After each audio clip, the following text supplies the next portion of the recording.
brought to you in stereo, no less. Hey, folks, how you doing? Got to get the tones ready. So I trust you are doing good, and I think they say that I am live. It looks live, uh, so I think I'm alive. I think, therefore, I am. I think. There you go, man. How many of you remember? Hey, good to see you. It is Friday, the strong end of the week. Hope it's a good one for you and you're enjoying it. Hey, we're all in this plane together and might as well have fun on it. I don't know about you, but what we have been reading is been so liberating.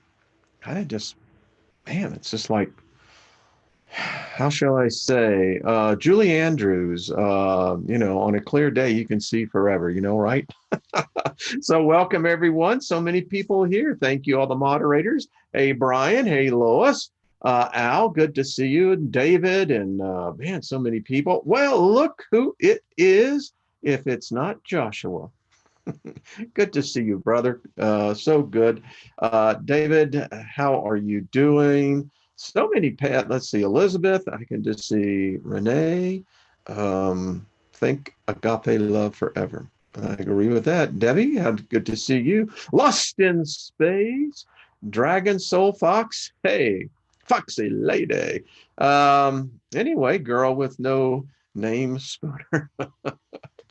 Got to get that fixed. So good to see you. So the shirt today is the Cyberdyne shirt. We got Skynet going on, folks. And I think if you listened last night, yeah, to the Steiger Perspective, it's alive and doing well. That's all I got to say. Invoking favor on us all. We know that there's different realms, that there are different levels. And so we just speak and call down favor from the highest and let it just be with every one of us. Nothing missing, nothing broken in your life. And I'll tell you, folks, cool about Skynet. Yeah, it's here. Um, Listen, let's just read our affirmations. We got a lot to do here. And I just want to bring in as much of this. It's just phenomenal. Anyway, we'll read this as a group. All these favors will come upon us and overtake us if we give voice to them each day. Favor will be with us in the city, and favor will be with us in the country. Favor will heal our bodies when we speak favor to our bodies. I hope you do that every day. You're touching it some way or another. Favor will set apart our children, our animals, and our ground as favor, abundance of joy, presence. It's something when people walk through your house and they will say, and I've had it said to our house many a times, there's something here. There's a peace here. Yeah. Favor will be upon our food and our water and our pantry. Favor will walk with us when we come in, and favor will walk with us when we go out. Favor will cause our enemies to be at peace with us. Favor will be upon our barns and storehouses, where we keep our valuables to prosper and be in safety. Favor will be upon us in everything we undertake. Everything we set our hand to, favor will cause it to prosper. Favor shall be upon all of our material property and shall cause it to last longer and not break. Favor shall protect us, our offspring, our possessions from calamity. Favor will lead us to good fortune in all things. Favor will cause us to be the head, not the tail, even when it may not seem to be that way. Favor will cause us to come out on top and not beneath. Favor will cause us always to be above and never to be below. Favor will cause us to have favor with the elements. Favor will cause us to be favored with the spiritual realm. Favor will cause us to be favorable to everyone we meet. They will see us with favor. Favor will seek us out. And we conclude by saying it will be created by our words, my words, and what is said has been done. Right on. That's all I got to say. And I continue to send these out if you want it. Man, just make it a habit. Seriously. That's what I say. Make it a habit for you of all time. It's well worth it. Happy birthday to those who are having one. Hey, congratulations, man. Remember, we read last time, if you're here in this planet on at this time, in this realm, in this dimension, remember, you are a spirit being. And any way you want to look at it, this is a spiritual realm. Now, it is has different laws, different rules, different, again, realities. But folks, we are still as much a part of that realm. In fact, we're more part of that realm than we are of this. This one here, it's just a temporary stopover. And so anyway, um, we're just speaking out to all the people out there, folks. I mean, I keep on thinking of Kaz. There's just so many others that are just facing health challenges. We just speak favor to them. And yeah, words do impact us. They do. And knowledge impacts us. We've, we have been so deceived, so misled. Our whole culture has been predicated upon a lie. It's corrupt. And to prove my point, we won't get into a lot of this week, but we shall get into this definitely next week.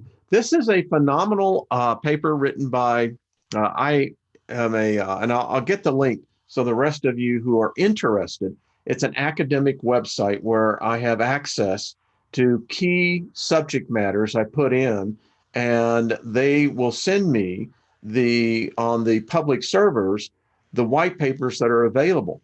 This the history of Western magic, folks. This is a well written, well laid out academic document.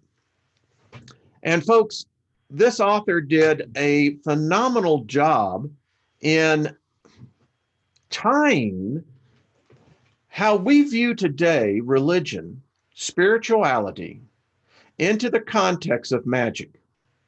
We are under such a heavy delusion.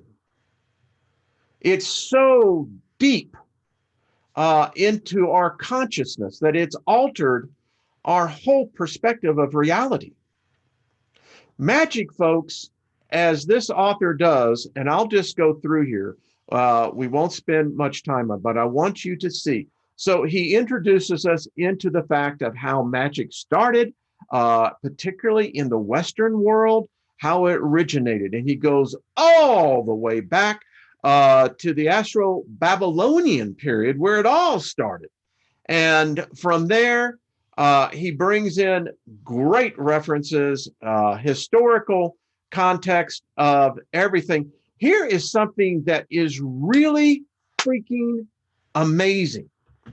We have been reading what the superior spirits have told us about electricity. Last week, I showed you, ladies and gentlemen, how this Solomon magic, this Kabbalah magic, this thing that we now call Christianity is, well,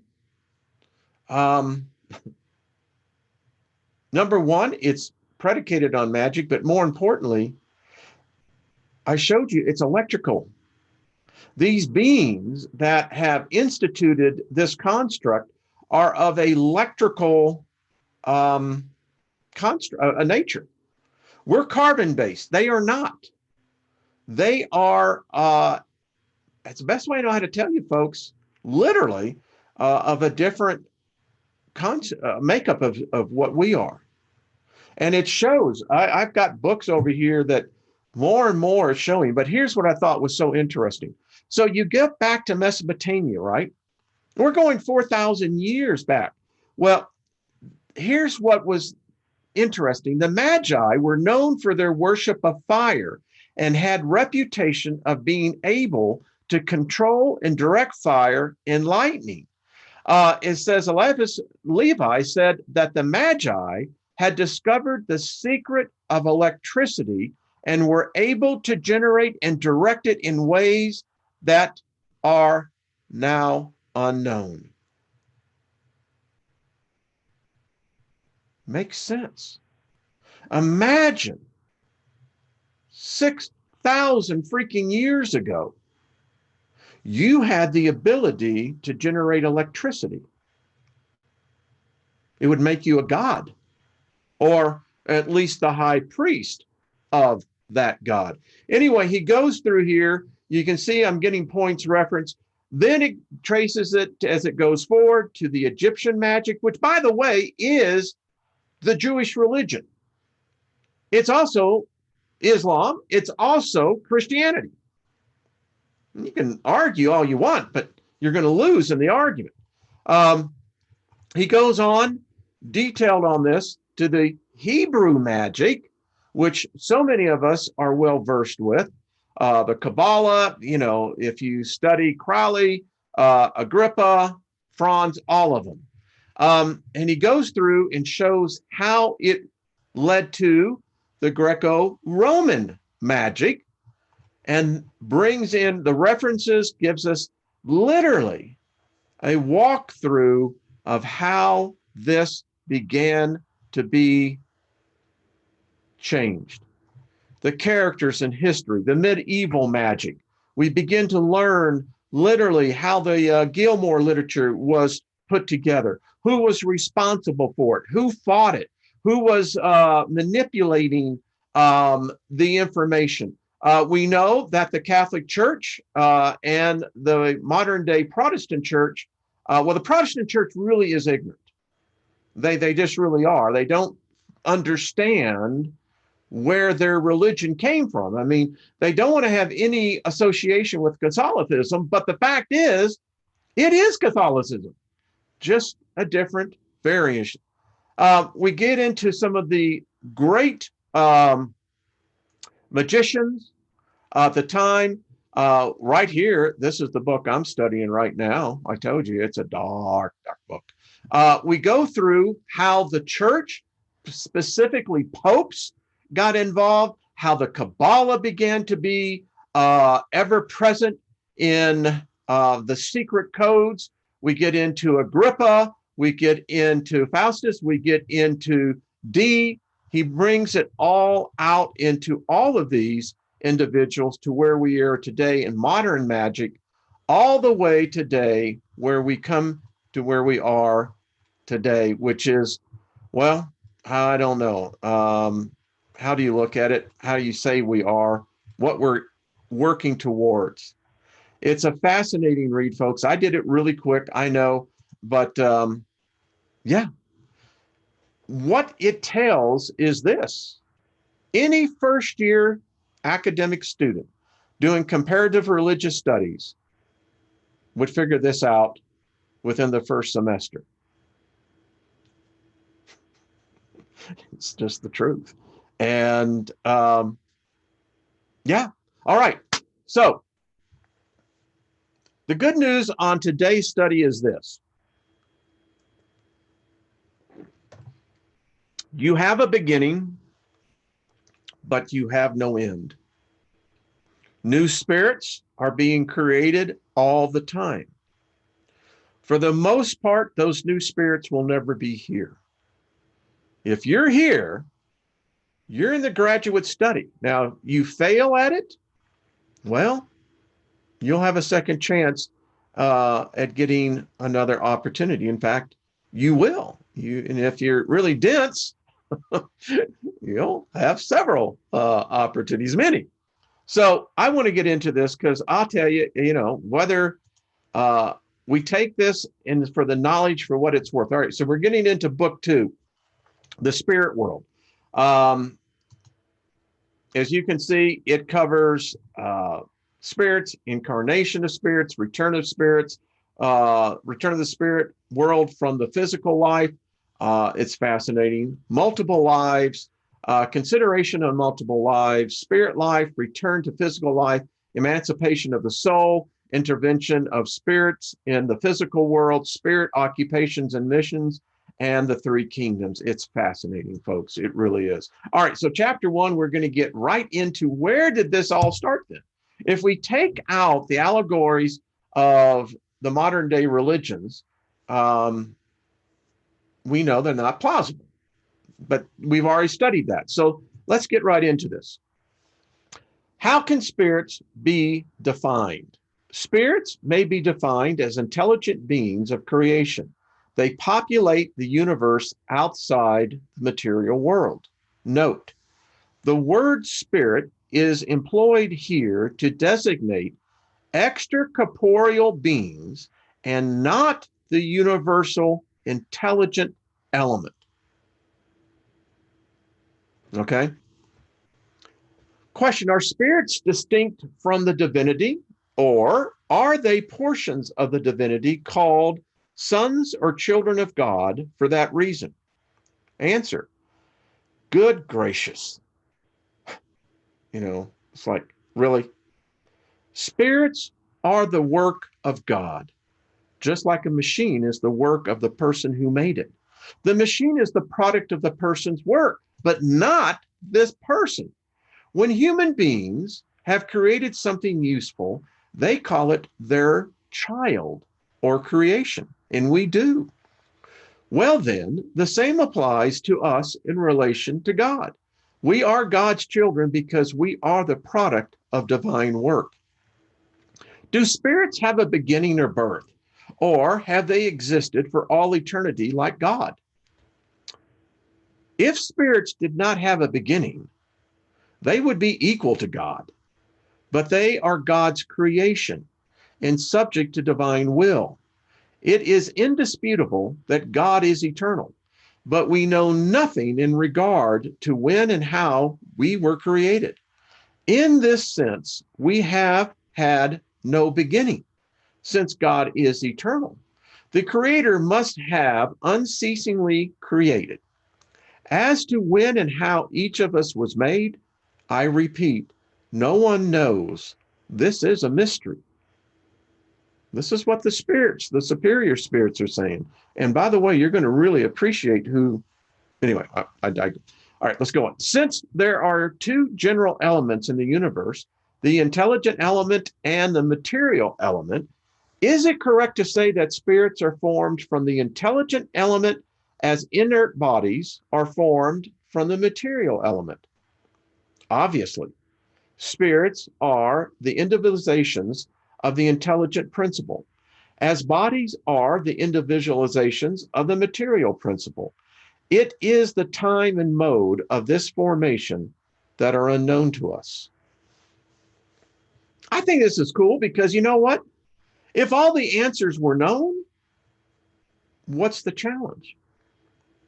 Question, is the creation of spirits continuous, or did it only take place at the beginning of time? Answer, it is continuous, as God has never ceased to create. Are spirits formed spontaneously, or do they proceed from another? God creates them as all other creatures were created by divine will.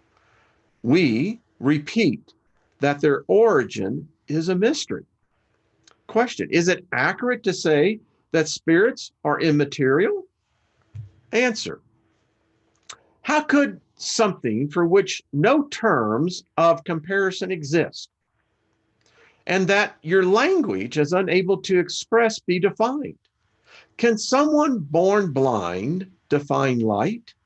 Immaterial is not the right word. Perhaps incorporeal would be more accurate for a spirit, since it is a creation. It must be something real. The spirit is quantizationalized matter existing in a state that has no equivalent within your scope of comprehension. And it is so ethereal that it transcends your senses. I think I had an email discussion with someone yesterday. I thought it was great. The person really got this. I said, she said, this totally makes sense. She said, we have 5 senses in this realm. As we discovered, it takes us a while to get used to them. How would you describe a fish to someone who's never seen water? I continue. We say that spirits are immaterial because their essence differs from everything that we know as matter. A nation of blind people has no way of expressing light and its effects. For someone who is born blind, the only method of perception are sound, smell, taste, and touch. He does not understand the ideas that would be perceived by a sense that he lacks. Accordingly, with respect to the essence of superhuman beings, we are truly blind.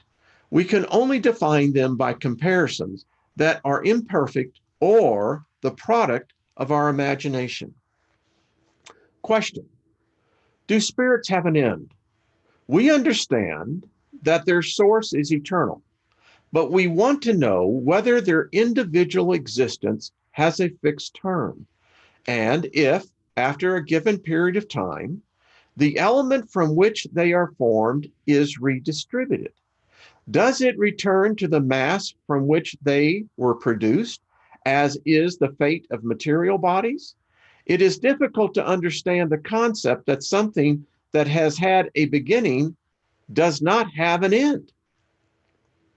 Answer: as humans have limited intelligence, there are many things that you do not understand. Regardless, this does not constitute sufficient grounds for rejection. Children do not understand all that is understood by their parents, nor does an uneducated person understand all that is understood by an educated one. The existence of spirits has no end, and that is all that we can reveal at this time. The primitive normal world. Question: do spirits make up a world that is separate from what we see? Yes, the world of spirits or incorporeal intelligence. Which of the two, the spirit world or the physical one, is the principal one in the order of things? The spiritual world. It is pre-existent to and survives everything. Could the physical world cease to exist, or never have existed at all without affecting the essence of the spirit world? Answer: yes. They are independent of one another, and yet their correlation is continuous, for they ceasingly react upon each other. Question: do spirits have a specific restricted region in space? Spirits are everywhere, and they populate infinite space in infinite number.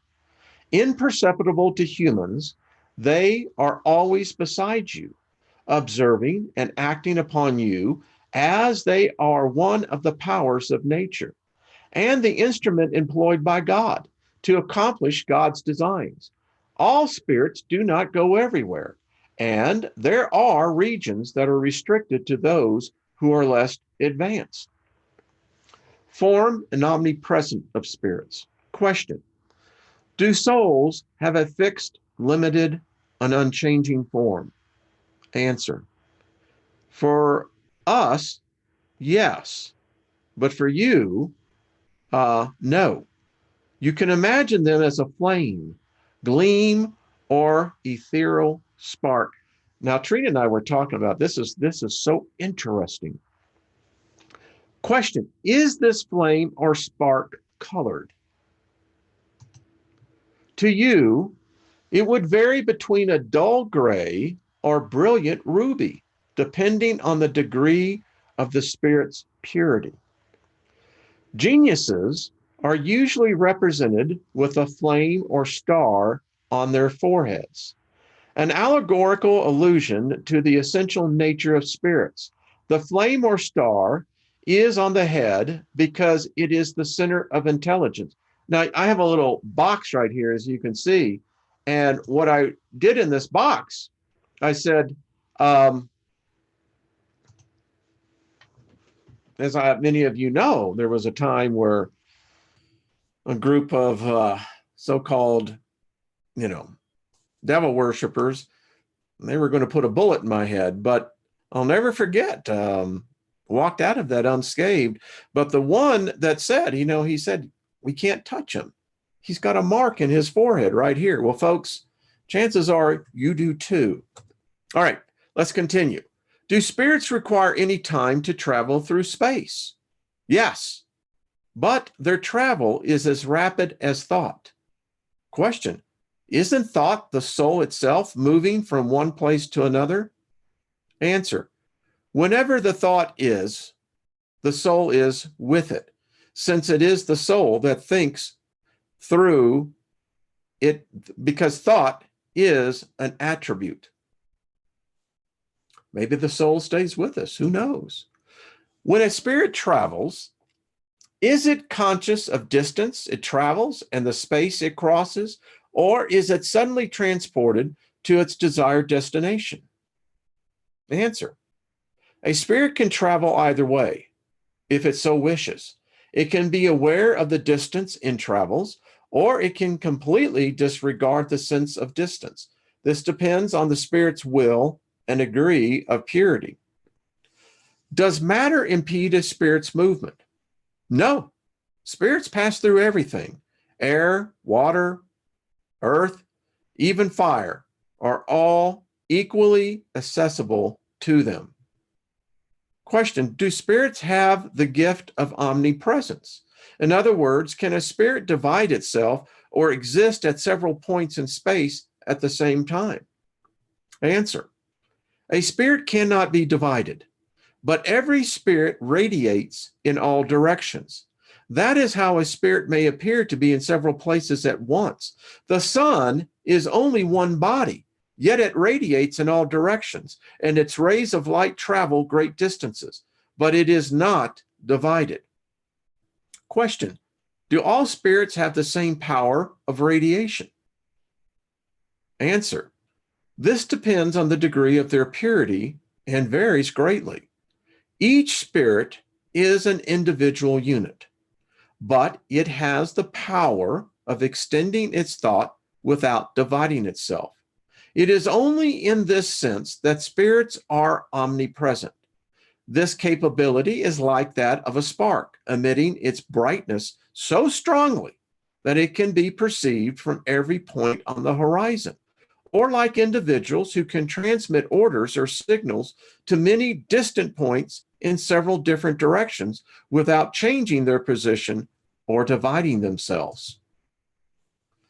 The perispirit. Is the spirit uncovered, or is it enveloped in a substance of some kind as postulated by some? Answer: the spirit is enveloped in a vaporous substance as you perceive it, although that would seem too heavy and cumbersome to us. It is sufficiently vaporous to allow a spirit to float in the atmosphere and travel through space as it so desires.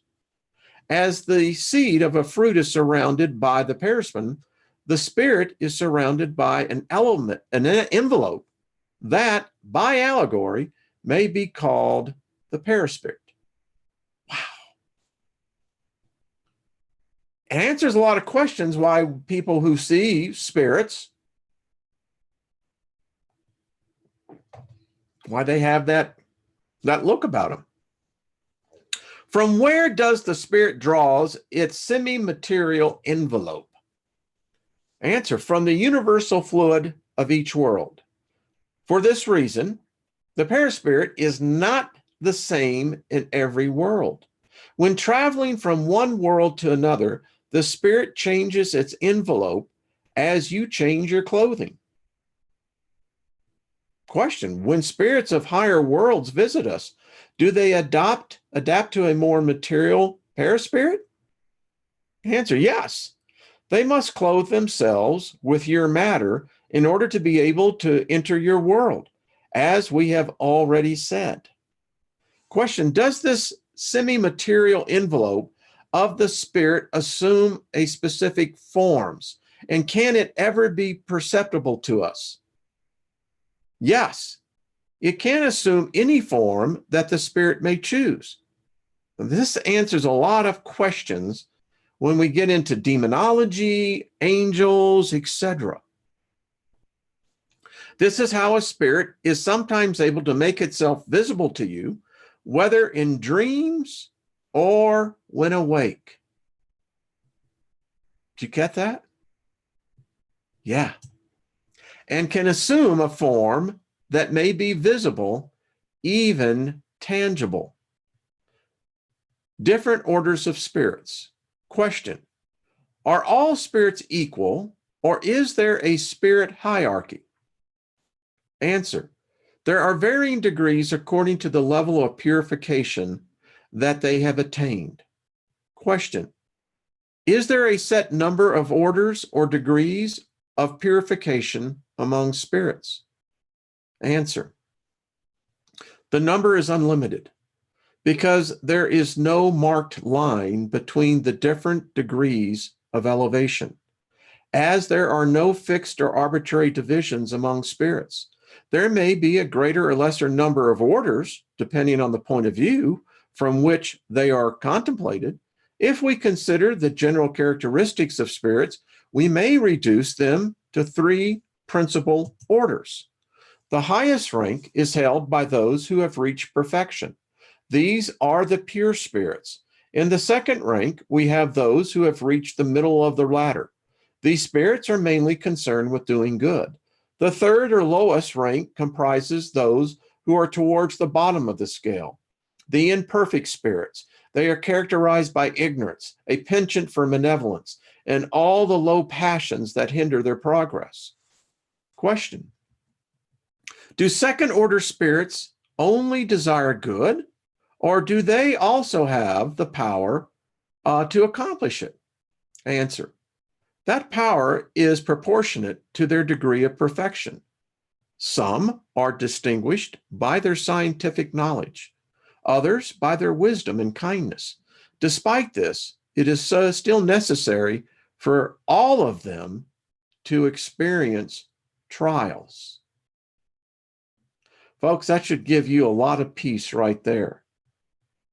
If you have faced what you perceive as a lifetime of trials, the indication is really good. Yeah. So get ready, baby. All right, now let's go on. Are all third order spirits essentially bad? No.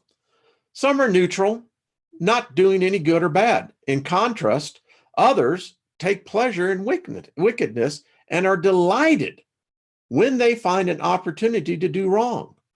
Others may be flippant or mischievous rather than malicious. They assume themselves by perplexing the human being on whom they are able to act and annoying them with their own pleasures. They amuse themselves by perplexing the human beings on whom they are able to act and annoying them for their own pleasure. You see, folks, everything we're learning here is for a reason. And listen, talisman, amulets, they work. There's a reason why they work. And I dare say the vast majority of humans are in the ignorant category. They're so bound by superstition, fears, dogmas. They have no idea, and thus they become nothing more but victims.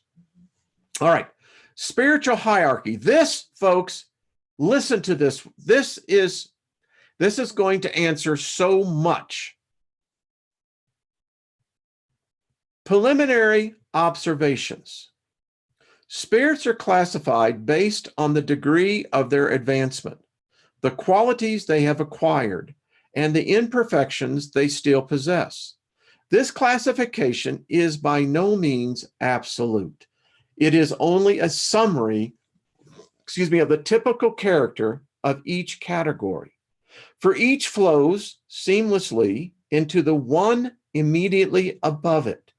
Specific characteristics of the successive categories blend into one another as is often the case in nature. As seen in the colors of the rainbow and the phases of a human life. Consequently, spirits may be divided into a number of classes, depending on one's perspective, as in the case of any other scientific classification system. The system adopted may be more or less comprehensive, rational, or appropriate for understanding. But regardless of this, they have no effect on the facts of science. When questioned in this respect, spirits vary as to the number of categories into which they are divided. This is not a matter of practical importance. Too much emphasis is placed on this contradiction by those who fail to realize that disembodied intelligences completely dismiss any form of orthodoxy. For them, the meaning of a statement is the only important factor. They leave its form, as well as the choice of terms and classification to us. Basically, all that is required is to establish a system. We should also never lose sight of the fact that spirits, just like physical beings, can be very unaware. We can never be too careful in believing that all spirits know everything simply because they are spirits. Classification requires a method, an analysis, and thorough knowledge of the subject. Spirits who possess only a small amount of knowledge are as incapable as unaware human beings in terms of grasping the whole scope of any subject, let alone formulating a system. They have no idea, or at best, an imperfect one, regarding any sort of classification. All spirits superior to them appear to be of the highest order because they are incapable of distinguishing between the various shades of knowledge, capacity, and integrity by which they are separated, much like a savage would not be able to distinguish between characteristics of civilized people.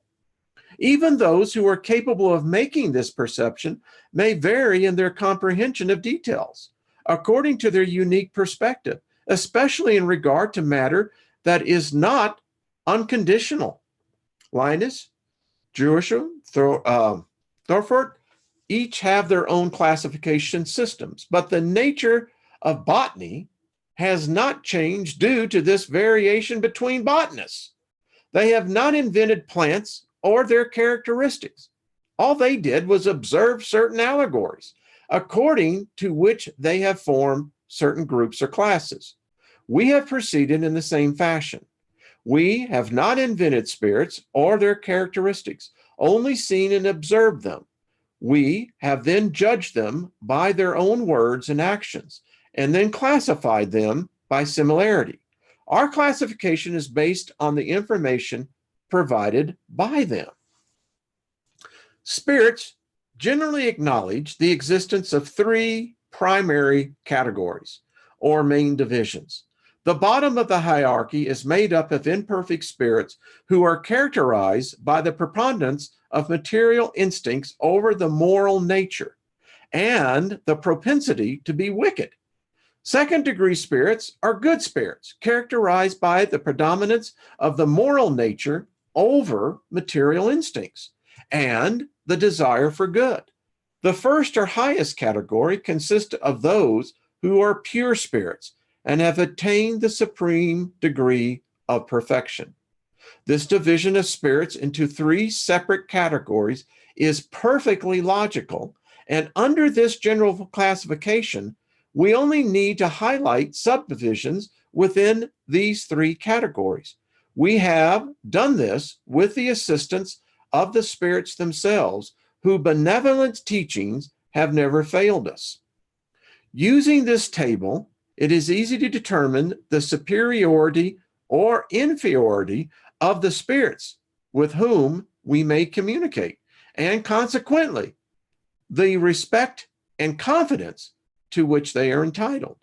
Determining these points is key to Spiritism, as by enlightening us in regard to the intellectual and moral inequalities of spirits. It can explain the inconsistency presented by spirit communications. We have, however, remarked that spirits do not always belong exclusively to one specific class. As their progress is only accomplished gradually, they may display the characteristics of several categories, a fact that is easily reconciled by scrutinizing their language and action.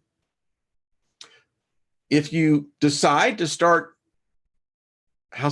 reach out and touch someone in the spirit realm, this will help you. It will eliminate this fear that so many people have. Well, you better not mess with that. No, we're smarter than that. We can test the spirits. In fact, in my days of indoctrination in Christianity, that's exactly what the Apostle Paul said to do. Isn't it odd, isn't it? All right, general characteristics. This is the third order, the imperfect spirits. By the way, you can give yourself a test and find out, my friends, where you are. Yeah, I left a little surprise for everybody. Here we go. General characteristics. Matter has a predominant influence over the spirit. The spirit has a propensity to do wrong and is marked by ignorance, pride, selfishness, and all the related vile passions. They intuitively realize the existence of God, but they do not understand God. They are not all entirely bad. Many of these spirits are more frivolous, lacking reasoning, power, and love mischief, rather than being downright malicious. Some do neither good nor bad, but the very fact that they do not do good is a glaring indication of their subservience. In contrast, others take immense pleasure in doing wrong and are thrilled when they discover an opportunity to do wrong. A certain amount of intelligence is often associated with malice and the love of mischief in these spirits. However, regardless of their intellectual development, their ideas lack elevation and their sentiments are inferior overall.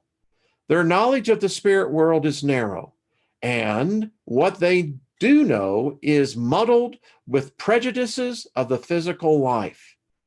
If you're a bigot here, you're going to be a bigot over there. They give false and incomplete notions of the spirit world, but an intent observer may always find the validation of great truths proclaimed by higher spirits, no matter how imperfect their communication may be. Their language reveals their character. Every spirit who betrays malicious intentions may be ranked in the third order. Every bad thought suggested to our minds comes from a spirit of this order. The happiness enjoyed by good spirits causes everlasting torment on spirits of this third order. It stems from the anguish produced by envy and jealousy. Folks, I studied. We all know that. It don't need to be repeated. Many of you have. When I begin to see the correlations, yeah, that's when the radar goes up. Now you know why there's such mischief. They retain the memory and perception of physical suffering, and this impression is often more painful than reality. They suffer both from the misfortunes that they have themselves endured and those that they have caused to others. All this torture persists for a very long time. They feel that they are destined to suffer for eternity. God allows them to believe in this eternal suffering as a form of atonement. They may be further divided into 5 main classes. This is the 10th class, the lowest. They're called impure spirits. These spirits are inclined to wrongdoing and make it the center of their attention.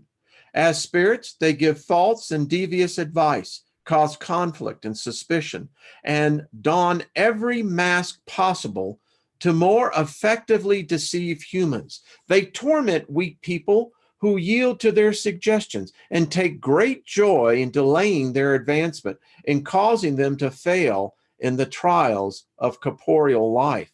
These spirits are recognized easily by the language they use while communicating. They are vulgar or trivial language, whether employed by spirits or human beings, is always an indication of moral and at times intellectual inferiority. Their communications reveal the immorality of their inclinations. They try all they might to influence us by speaking in a thoughtful manner. They are unable to keep up the charade and eventually betray their true nature. Now, I want to stop right here, folks. I did a thing. Technology is moving now. Facebook, Musk, Apple, they're all there. They can now have the interfaces that can pick up thought and literally communicate that thought into words. When I read this the first time, what makes you think these spirits want to use that technology? And don't think that the spirits aren't using the technology. They are. Some people designate them as malevolent divinities, while others call them demons, evil geniuses, or bad spirits. The human beings embodying such spirits are addicted to all the vices of debasing passions, sensuality, cruelty, deceit, hypocrisy, greed, and avarice. They commit heinous acts solely for the sake of doing evil, without having any specific motive, and as they hate all that is good, they generally target honest victims. They are a plague upon humanity, regardless of their social standing, and the mask of civilization is not enough to hide their ignorance and depravity. The ninth class, the frivolous spirits. These spirits are ignorant, mischievous, irrational, and masters of ridicule. They intrude in everything and reply to every question with no regard for the truth. They delight in irritating others, raising false hopes, and misleading people with hoaxes and tricks. The spirits commonly called goblins, sprites, will-o'-the-wisps, and gnomes belong to this class. They are often utilized as servants by spirits of higher orders. In their communications with people, they are often witty and light-hearted, but extremely superficial. They are quick to pick up on a person's quirks and traits, on which they comment sarcastically. They are fond of borrowing the names of respected individuals for sport, rather than attempting genuinely deceive. The eighth class, false scholars. These spirits often possess considerable knowledge, but fancy knowledge, knowing a great deal more than they actually know. Having accomplished a certain degree of progress, their language has a tone of dignity that may easily give a false impression of their enlightenment. In truth, their ideas are generally nothing more than the reflection of a preconceptions and flawed reasoning of their own human lives. Their statements are a combination of truths and the most absurd errors, overwhelmed by arrogance, pride, jealousy, and stubbornness, from which they have not been able to free themselves. Folks, this is a mirror test. It's uncomfortable, but you know what? It's knowledge. And if you're hearing this, and if this is resonating with you, you've already figured it out as well. You can change this. The seventh class, neutral spirits. These spirits are neither good enough to do right nor bad enough to do wrong. They sometimes are inclined to one, sometimes to the other, and are equal to humankind in terms of both integrity and intelligence. They are strongly attached to the things of this world and greatly miss all their material satisfactions. You want money all the time, you want luxury, and yeah, I think you know where that's going. The sixth class, boisterous and disruptive spirits. Strictly speaking, these spirits do not form a clear-cut category based on their personal qualities. They may even belong to any of the third order classes. They often reveal themselves by producing a phenomenon perceptible to people. Folks, get this, such as knocking, the movement and abnormal displacements of inert bodies, rustling the air, and other similar occurrences. If you have that type of poltergeist activity, you know now what to do. You know who they are. They'll leave unless you want them to stay. They appear to be attached to matter more than any other type of spirit and are principal agents in determining changes in the physical elements of air, water, fire, or in the entrails of the earth. Whenever these phenomena present a deliberate or intelligent nature, a random physical cause should never be assumed. All spirits can produce physical phenomena, but elevated spirits usually leave them to the devices of the lower ones, who are more suitable, I don't know how to drink their tea, to act upon matter than intelligent matters. When higher spirits deem that manifestations of this nature are of some noble use, they employ subordinated spirits as their aids. So if you're holding a seance and you're asking for signs, now you know better. You know what to do here. If you're dealing with a superior spirit, you can begin to deal with them, at least to begin to attempt to get to their level, and they'll consequently do the same. All right, the second order, good spirits.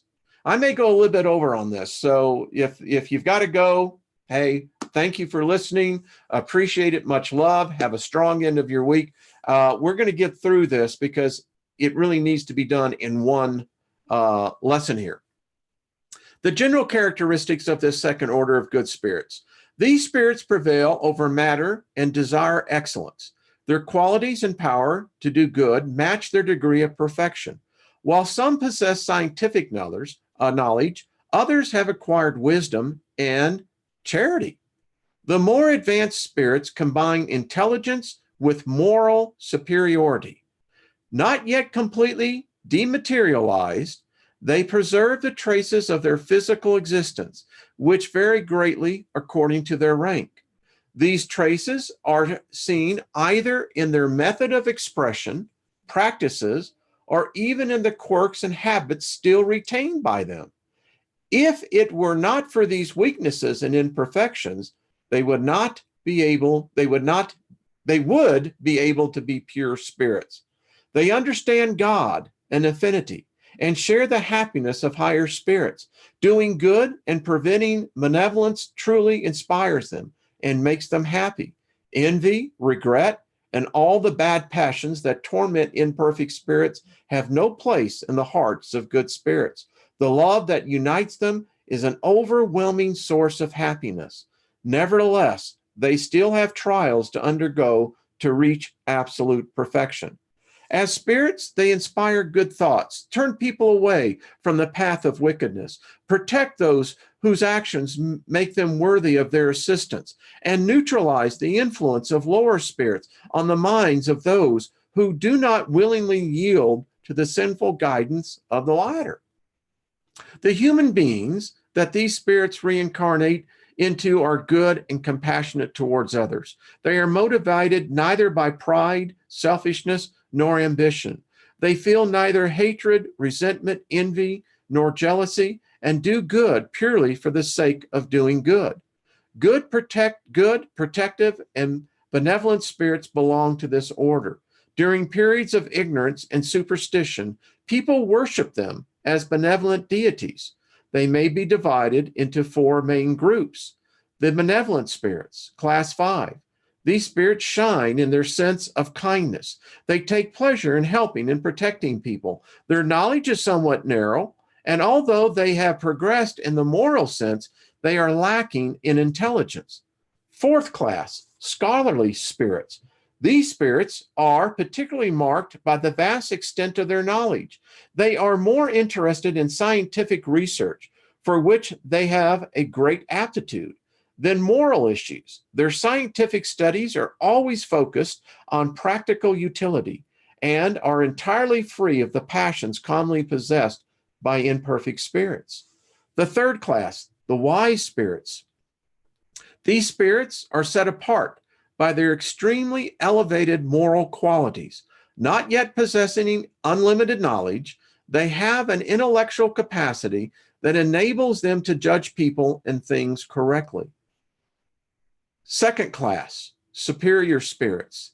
These spirits exemplify scientific knowledge, wisdom, and goodness. Their language only displays benevolence, and it is always dignified and elevated, oftentimes sublime. Their superiority makes them the most likely to be motivated to share the most honest ideas with respect to the invisible world with human beings. Within the limits of the knowledge permitted to us, they willingly communicate with those who honestly seek truth and with those who have freed themselves enough from the shackles of materialism to be capable of understanding it. They dismiss those whose inquiries are prompted only by curiosity or who veer from the path of righteousness in pursuit of material temptations. Under exceptional circumstances, they may incarnate on earth to accomplish a mission of advancement or development, and they show us the ideal perfection to which we can hope to attain on earth. Most likely, this was the Christ, if such an exists, a Buddha. Many times we see these incarnations of this. Finally, the first order, the purest spirits. The characteristics, matter has no influence over these spirits. They are characterized by the moral and intellectual superiority in relation to the spirits of others. First class, only class. These spirits have climbed every rung of the ladder of progress and have shed all the impurities of matter. As they have reached the sum of perfection, that can be achieved by created beings. They no longer experience trials or tribulations, no longer subjected to reincarnation. They enter eternal life in the immediate presence of God. They enjoy permanent happiness because they are no longer subject to the wants or variations of material life. This happiness is not the tenuous idleness of perpetual contemplation. They are God's messengers and ministers. The executors of God's will in maintaining universal harmony. They exercise independent control over all inferior spirits, aid them in accomplishing their purification, and assign each of them a mission for their progress. They generally strive to assist human beings in their time of need by motivating them to the love of good or making amends for the faults that keep them from supreme happiness. They are sometimes called angels, archangels, seraphim. People can communicate with them. However, those who claim to have them constantly at their service are nothing but foolishly arrogant. Wow. Now, I guess we'll pick this up because now we're going to get on to the progress. And I'll just stop here for a second just to see how many are still with us. I don't know about you, but I love this stuff. I mean, it brings clarity. When we look at the studies that we do, when we look at everything that we have covered on this channel, it's all making sense. And it gives me far more command of my thoughts and my focus. I mean, if something wants to materialize, I can immediately put it into its class. If it's of demonic nature, of which we call demonic, of that of a bad influence, a negative influence, you know exactly where it is. It's the lowest ranking of all spirits. You should never be afraid of that. You're superior to that. And that's part of what I'm learning. Well, thank you, Martin. Heidi, good. I'm just reading some of the comments, get distracted here. And like I said, we all have our own path. For me, and in my long time, 23,000 plus days, the studying that I have done, the seeking I have done, this really sums it up for me in a lot of ways. And it allows me personally to be able now to move on to a higher degree. When we look at magic and we look at the subject of what magic truly is about, magic is about lending itself to help you rise above. It helps you into that, you can call it ascension. It certainly has dawned on me this morning as I was putting this all together that I'm making a list. And I don't need religion. I don't need a bunch of rules from something that I can't define. Instinctively, folks, we know right from wrong. You don't need it. All of us have empathy, or you should. And if we don't, we know why now. We know why we see these heinous acts. Those are not human beings. We know what's happened to that spirit. If law enforcement and Congress would get their head out of their butts and begin to realize this type of intervention can be done to literally eliminate this. But we're not a spiritual culture. We're not a spiritual society. We're a materialistic society. We like technology. We like gadgets. We like having ourselves being entertained. We want more stuff. And as a result, it contradicts the very thing that we could be using amongst ourselves. When you got generations of people who have lost their focus in life, 83%, what the hell is that about? No, we've got to change. Anyway, I love you folks, man. I'm just trying to tell you a story. That's all. Yeah, I'll go back out and get some more sun time, right? All right, folks, have yourself a great strong of the week. Enjoy it. See you back here on Monday. We're going to pick this up. We will not stop this until we get through it all. And because I am about 100 pages ahead, and it's thrilling. I mean, it just makes you want to go out and dance, And now I know which spirits are dancing with me. Yeah. I have a feeling it's a lot of those who I've met in former experiences. Hello, Julianne. How are you doing, my dear? Hey, that was a big lizard you showed me. She's out camping down in the outback. Holy crap. All right, folks. Much love to you. If you can afford this, get this book. It's Amazon. It's on Kindle. I've told you enough of where you can get it. I do have the supplement, the PDF to this, but you can see that this is just a powerful, powerful lesson.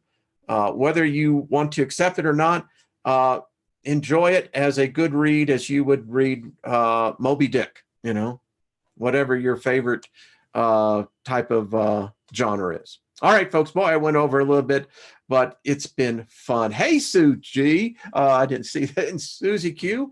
I got so many people in here, I can't even keep up with them. All right, folks.